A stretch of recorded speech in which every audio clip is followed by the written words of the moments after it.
మీరు చూడండి, సాక్ష్యాలు వినండి. మీరు టీవీలో చూస్తుంటారు కదండి. సాక్ష్యాలు ఎవరు ప్రమోట్ అవుతున్నారు? అయ్యగారి దగ్గరికి వచ్చాను. ఎవరికి సాక్షులుగా ఉండాలి? ఎవరికి సాక్షులుగా ఉండాలి? బూదిగంతాల వరకు. మీరు బూదిగంతాల వరకు సాక్షులుగా ఉండమంటే ఫస్ట్ తప్పు ఏంటంటే చర్చిలో సాక్ష్యం చెప్తున్నావు. చర్చిలోగా సాక్ష్యం చెప్పాల్సిందే, బజార్లో అన్యుల మధ్య నీ సాక్ష్యం ఎవరికి కావాలి? చర్చిలో.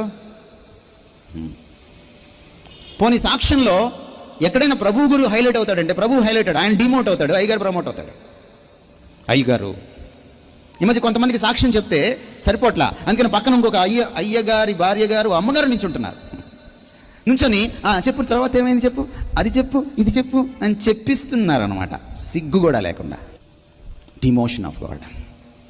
ఎప్పుడైతే నిన్ను, నీ పరిచర్యను, నీ చర్చిని నువ్వు ప్రమోట్ చేసుకుంటావో యు ఆర్ డిమోటింగ్